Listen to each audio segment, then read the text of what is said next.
사랑하는 여러분, 오늘 우리가 함께 나눌 이야기는 단순한 옛 이야기가 아닙니다. 그것은 세상이 시작된 이래로 이어져 온, 그리고 우리 각자의 삶 속에서 지금도 계속되고 있는 거대한 서사시의 마지막 장과도 같습니다. 이 장대한 이야기는 바로 성경입니다. 성경은 세상이 왜 이토록 아픈지, 그리고 우리 안에 무엇이 잘못되었는지를 말해주고 하나님께서 그 모든 것을 바로잡기 위해 예수 그리스도를 통해 어떤 놀라운 일을 행하셨는지, 그리고 마침내 이 모든 이야기의 끝이 어떻게 찬란하게 마무리되는지를 보여주는 단 하나의 이야기입니다. 창조, 타락, 구속, 그리고 회복. 이것이 바로 그 이야기의 흐름입니다. 오늘 우리는 그 이야기의 정점, 요한계시록의 마지막 장들로 떠나보려 합니다. 잘 만들어진 모든 위대한 이야기가 그렇듯 성경 역시 흩어져 있던 모든 이야기의 실타래를 마지막에 이르러 완벽하게 하나로 묶어냅니다. 우리 삶의 모든 의문과 인류 역사의 모든 질문들이 마침내 예수 안에서 행복한 결말을 맞이하는 것을 보게 될 것입니다. 본격적인 이야기에 앞서 잠시 마음을 열고 기도하는 시간을 갖겠습니다. 이 말씀이 여러분의 마음에 깊은 울림과 평안을 주기를 소망합니다. 만약 이 이야기가 다른 누군가에게도 위로가 될 수 있다고 생각하신다면 이 영상을 공유하며 하나님의 사랑을 나누는 것도 아름다운 실천이 될 것입니다. 하나님의 은혜가 이 말씀을 듣는 모든 분들과 함께하기를 기원하며 저희 채널의 구독 버튼을 눌러주시면 앞으로도 이 믿음의 여정을 계속 함께하실 수 있습니다. 이제 요한계시록 19장 1절부터 10절까지의 말씀을 통해 어린 양의 혼인잔치라는 경이롭고도 신비로운 환상 속으로 들어가 보겠습니다. 이 일 후에 나는 하늘에서 나는 허다한 무리의 큰 음성과 같은 것을 들었습니다. 그들이 외쳤습니다. 할렐루야! 구원과 영광과 능력이 우리 하나님께 있도다. 그의 심판은 참되고 의로운지라. 음행으로 땅을 더럽게 한 큰 음녀를 심판하사 자기 종들의 피를 그 음녀의 손에 갚으셨도다. 그리고 그들이 다시 외쳤습니다. 할렐루야! 그러자 그에게서 나는 연기가 세세토록 올라갔습니다. 그러자 24 장로와 4 생물이 엎드려 보좌에 앉으신 하나님께 경배하며 외쳤습니다. 아멘, 할렐루야. 그때 보좌에서 음성이 나서 말했습니다. 하나님의 종들 곧 그를 경외하는 너희들아, 작은 자나 큰 자나 다 우리 하나님을 찬송하라. 또 나는 허다한 무리의 음성과도 같고 많은 물소리와도 같고 큰 우레소리와도 같은 소리를 들었습니다. 그들이 외치기를 할렐루야. 주 우리 하나님 곧 전능하신 이가 통치하시도다. 우리가 즐거워하고 크게 기뻐하며 그에게 영광을 돌리세. 어린 양의 혼인 기약이 이르렀고 그의 아내가 자신을 준비하였으므로 그에게 빛나고 깨끗한 세마포 옷을 입도록 허락하셨으니 이 세마포 옷은 성도들의 옳은 행실이로다. 천사가 내게 말하기를 기록하라. 어린 양의 혼인 잔치에 청함을 받은 자들은 복이 있도다 하고 또 내게 말하되 이것은 하나님의 참되신 말씀이라 하였습니다.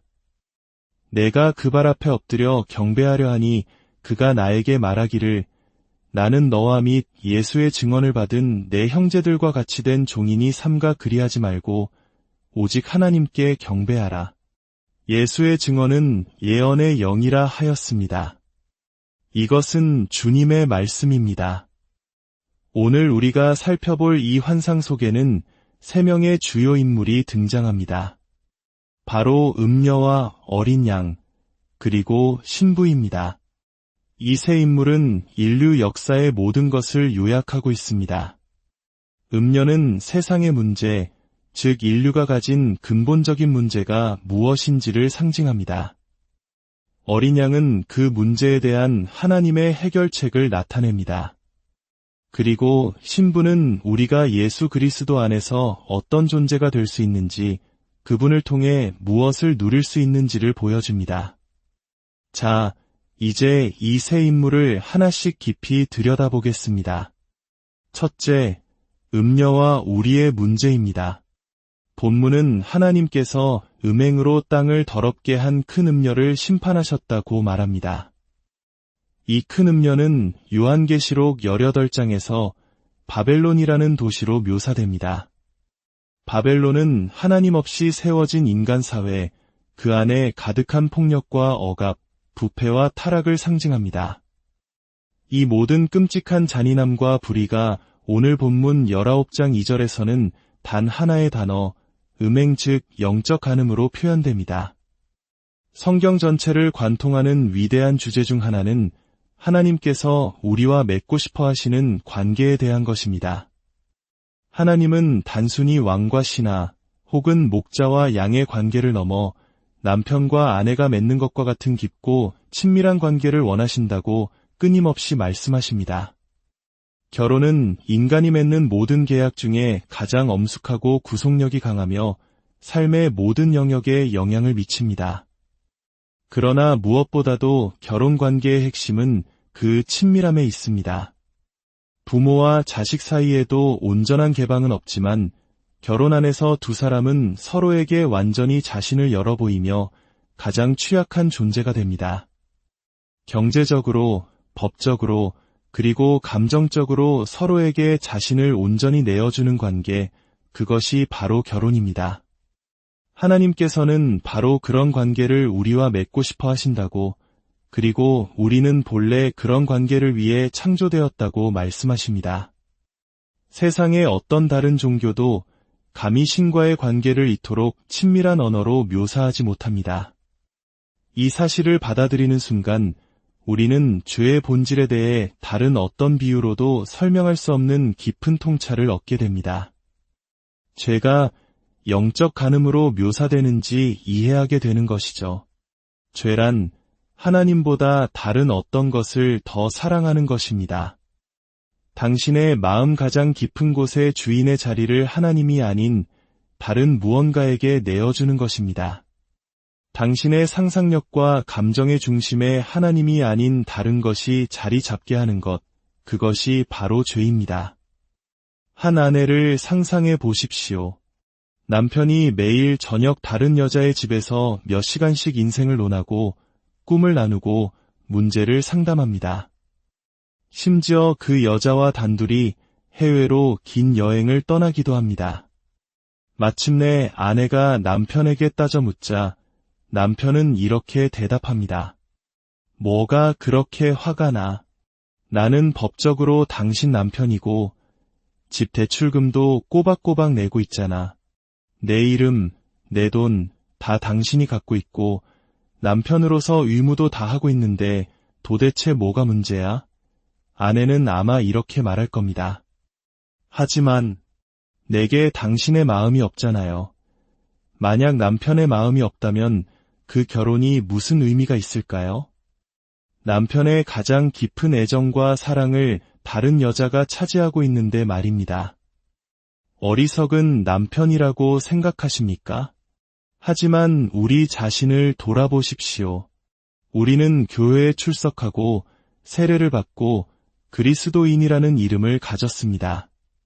십계명을 지키고 기도도 한다고 말합니다. 하지만 정말로 우리의 열정을 불태우는 것, 우리의 상상력을 사로잡고 살아가는 이유가 되는 것은 혹시 다른 것이 아닙니까? 당신의 경력, 가족, 혹은 어떤 정치적, 사회적 신념 같은 것들 말입니다. 하나님께 우리의 이름과 시간과 돈의 일부를 드리면서 정작 마음은 다른 곳에 내어주고 있지는 않습니까? 그리고 하나님께서 그것을 너그럽게 눈감아 주시기를 기대하고 있지는 않습니까? 당신의 진정한 신이 무엇인지 아는 방법이 있습니다. 첫째, 아무런 방해도 받지 않는 고요한 순간 당신의 마음은 자연스레 어디로 향하나요? 당신이 가장 생각하기 좋아하고 공상하고 계획을 세우는 대상은 무엇입니까? 그것이 바로 당신의 영적인 배우자입니다. 둘째, 당신의 돈은 어디에 가장 힘들이지 않고 쓰이나요? 예수님께서 말씀하셨듯이 당신의 보물이 있는 곳에 당신의 마음도 있습니다. 이제 죄의 본질이 조금 더 분명해지십니까? 죄는 단순히 규칙을 어기는 행위가 아닙니다. 그것은 하나님보다 다른 것을 더 사랑하는 것입니다. 그리고 더 나아가 죄는 단지 하나님의 규칙을 짓밟은 것이 아니라 그분의 마음을 짓밟은 행위입니다. 만약 하나님이 단지 왕이라면 우리의 죄는 법을 어기는 것에 불과합니다. 하지만 그분께서 우리에게 마음을 주시고 우리의 사랑을 원하시는 배우자라면 우리의 죄는 그분의 마음에 칼을 꽂는 배신 행위가 됩니다. 이것이 바로 음녀가 상징하는 인류의 비극적인 문제, 치명적인 유혹에 빠진 우리의 모습입니다. 둘째, 어린 양과 해결책입니다. 이야기 속에서 음녀와 신부는 모두 인간 여성의 모습인데 왜 그 중간에 해결책으로 동물이 어린 양이 등장하는 것일까요? 그것은 우리를 음녀의 자리에서 신부의 자리로 옮길 수 있는 유일한 길이 바로 예수 그리스도의 피, 즉 희생제물 대신 어린 양의 보혈에 있기 때문입니다. 요한복음 2장에는 가나의 혼인 잔치 이야기가 나옵니다. 잔치의 흥이 최고조에 달해야 할 때 포도주가 떨어지는 위기가 닥칩니다. 포도주는 기쁨을 상징합니다. 마리아가 예수님께 이 사실을 알리자 예수님은 이렇게 대답하십니다. 여자여, 그것이 나와 무슨 상관이 있나이까? 내 때가 아직 이르지 아니하였나이다.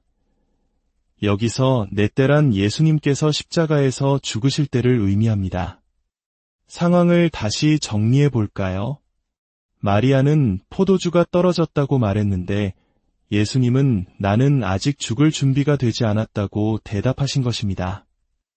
예수님은 혼인잔치의 기쁨을 바라보시며 자신의 신부가 될 우리와 함께 나눌 진정한 기쁨의 잔치를 생각하고 계셨습니다. 그리고 그 기쁨의 잔치를 위해서는 그분 자신이 먼저 고난의 잔, 즉 십자가에서 우리의 죄값을 치르는 죽음을 겪으셔야 함을 알고 계셨습니다. 우리가 역사의 끝에서 예수님의 품에 안겨 기쁨의 잔을 마실 수 있는 유일한 이유는 그분께서 역사의 한가운데서 우리를 대신하여 진노의 잔을 마셨기 때문입니다. 그분께서 십자가 위에서 고통스럽게 누우셨기에 우리는 그분의 품 안에서 영원한 안식을 누릴 수 있게 된 것입니다. 이것이 바로 어린 양이신 예수 그리스도께서 우리에게 주신 놀라운 해결책입니다. 셋째, 신부와 우리의 미래입니다. 어린 양의 희생을 통해 이제 우리는 신부가 되었습니다. 예수 그리스도와의 혼인 관계는 우리에게 어떤 의미를 가질까요? 5가지로 살펴볼 수 있습니다. 첫째, 법적인 연합입니다. 가난한 사람이 부유한 사람과 결혼하면 법적으로 부유해지듯 죄인인 우리가 믿음으로 의로우신 그리스도와 연합할 때 우리는 법적으로 의로운 자가 됩니다. 그의 의로움이 우리의 것이 되는 것입니다. 둘째, 포괄적인 연합입니다. 결혼이 삶의 모든 영역에 영향을 미치듯 하나님과의 관계 역시 우리 삶의 일부가 아니라 전부가 되어야 합니다. 그분은 우리 삶의 모든 영역에 영향을 미치고 함께하기를 원하십니다. 셋째, 친밀한 연합입니다. 교제 없는 결혼이 서류상의 관계에 불과하듯 기도와 말씀 묵상을 통한 친밀한 교제 없이는 하나님과의 관계도 형식에 머물게 됩니다. 19세기 시카고의 유명한 목사였던 드와이트 무디는 대화제로 모든 것을 잃고 깊은 절망에 빠졌을 때 하나님의 사랑을 머리로 아는 것이 아니라 가슴으로 느끼게 해달라고 간절히 기도했습니다. 어느 날 뉴욕 거리에서 그는 말로 다 할 수 없는 하나님의 사랑을 체험했고 그 경험이 그의 남은 생을 완전히 바꾸어 놓았다고 고백했습니다. 우리 역시 그 구원자의 품의 진정으로 안겨본 경험이 있습니까? 넷째, 열매 맺는 연합입니다. 친밀한 부부관계를 통해 자녀가 태어나듯 우리가 예수님의 사랑 안에 거할 때 우리 삶에는 성령의 열매가 맺히기 시작합니다. 만약 우리의 마음이 경력이나 성공에 팔려 있다면 우리 삶에서는 과로, 불안, 윤리적 타협과 같은 열매가 맺힐 것입니다. 하지만 예수님의 품에 안겨 그분의 사랑을 경험할 때 우리는 겸손과 기쁨, 다른 이들을 향한 사랑과 섬김의 열매를 맺게 됩니다. 마지막으로 위로가 되는 연합입니다. 한 신학자는 이렇게 말했습니다. 예수님께서는 기쁨의 한가운데서 다가올 슬픔의 잔을 마셨습니다. 이는 우리가 세상의 모든 슬픔 속에서 다가올 기쁨의 잔을 맛볼 수 있도록 하기 위함입니다. 그렇습니다. 예수님은 미래의 고난 때문에 기쁨 속에서도 슬퍼하셨고, 우리는 미래의 영광 때문에 어떤 슬픔 속에서도 기뻐할 수 있습니다. 이것이 우리에게 주어지는 가장 큰 위로입니다.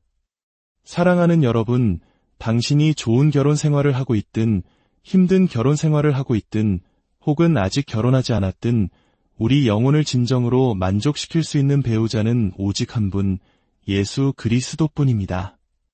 우리 영혼이 갈망하는 참된 기쁨을 줄 수 있는 혼인잔치는 오직 하나, 어린 양의 혼인잔치뿐입니다. 오늘 말씀은 이렇게 끝을 맺습니다. 기록하라. 어린 양의 혼인잔치에 청함을 받은 자들은 복이 있도다. 복음은 바로 이 잔치로의 초대장입니다. 그리고 믿음으로 예수 그리스도를 영접하는 것이 바로 그 초대에 응답하는 것입니다. 이 초대에 응답하시겠습니까? 함께 기도하겠습니다. 사랑의 아버지 하나님, 당신의 아들께서 슬픔의 잔을 드셨기에 이제 우리가 기쁨의 잔을 들 수 있게 되었음을 감사드립니다. 그분과의 사랑의 연합이 무엇을 의미하는지 우리 각자의 삶 속에서 깊이 깨닫고 경험하게 하여 주시옵소서. 예수님의 이름으로 기도합니다. 아멘. 오늘 이 말씀을 통해 여러분의 마음에 깊은 평안과 위로가 깃들기를 기도합니다. 주님의 사랑 안에서